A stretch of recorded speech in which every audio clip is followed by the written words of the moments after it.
wabarakatuh.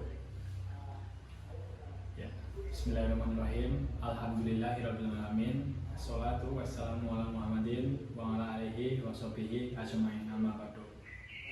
Ya, teman-teman, perkenalkan nama saya Arya Kusumadewa dengan NIM 2025-0507.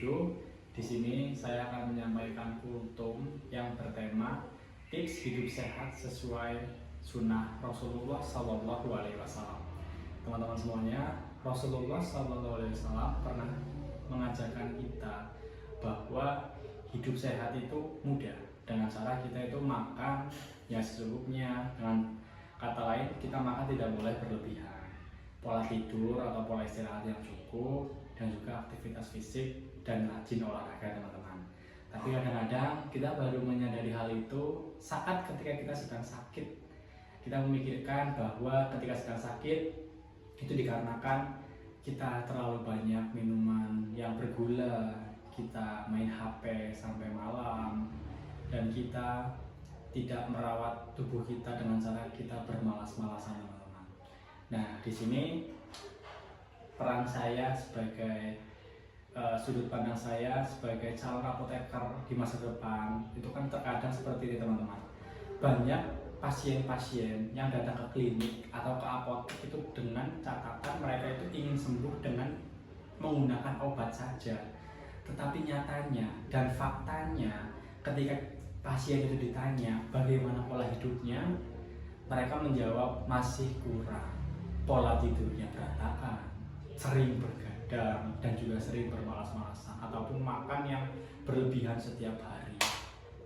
Nah, teman-teman semuanya, disinilah peran apoteker itu dilakukan. Selain mengasih obat, kita juga harus mengedukasi dan menjadi contoh kepada pasien-pasien kita. Kita mengedukasi ke pasien kita dengan cara mengingatkan dan mengajari cara hidup sehat, teman-teman. Kita tahu sehat itu bukan cuma kita nggak sakit, tapi bagaimana cara kita itu untuk menjaga kesehatan agar kita bisa bermanfaat bagi orang lain dan beribadah secara maksimal, teman-teman. Oke, teman-teman semuanya. Kemudian di dalam Islam itu diajarkan bahwa hati itu harus bersih, karena hati itu adalah pusat dari semua yang ada di tubuh kita. Islam mengajarkan ketika hati kita bersih, maka tubuh kita itu akan positif juga, teman-teman, akan bersih juga. Dan begitu pula sebaliknya, ketika hati kita kotor, maka tubuh kita juga akan kotor. Makanya tenangkan hati, pikiran, dan juga menjaga pola hidup sehat, teman-teman. Itu yang diajarkan Rasulullah SAW. Ya, mungkin cukup sekian, teman-teman, kultum dari saya. Kurang lebihnya saya mohon maaf, teman-teman. Assalamualaikum warahmatullahi wabarakatuh. Ya, teman-teman. Di sini saya izin menambahkan terkait hadis dan sumber ya. Di sini ada hadis riwayat Tirmizi nomor 2380. Tidaklah anak Adam mengisi wadah yang lebih buruk dari perutnya. Cukuplah bagi anak Adam memakan beberapa suapan untuk menegakkan punggungnya. Namun jika ia harus melakukannya, maka sepertiga untuk makanannya, sepertiga untuk minumannya, dan sepertiga untuk napasnya. Dan kemudian ada manajemen tidur.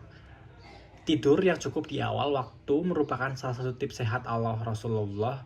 Rasulullah selalu menjaga waktu tidurnya dengan baik, selalu tidur di awal waktu dan bangun lebih awal di setiap dini harinya untuk melakukan sholat tahajud. Kemudian ada menjaga kesehatan mental dan fisik. Rasulullah mengajarkan untuk menjaga hati dari iri dengki dan sering berpuasa untuk kesehatan. Ada dua nikmat yang banyak orang tidak hargai.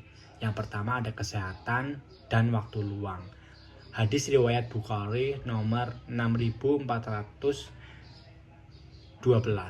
Nah, di sini dalam Al-Qur'an, Quran surat Al-A'raf ayat 31 yang mengatur pola makan dengan makan dan minum secukupnya serta larangan berlebih-lebihan yang dapat menimbulkan penyakit. Dan kemudian ada QS Quran surat Al-Baqarah ayat 195 menegaskan kewajiban menjaga kesehatan sebagai amanah dan larangan merusak diri sendiri. Kemudian ada Quran surat Al-Maidah ayat 6 menekankan pentingnya menjaga kebersihan fisik melalui bersuci, wudhu atau mandi agar terhindar dari penyakit. Terima kasih teman-teman.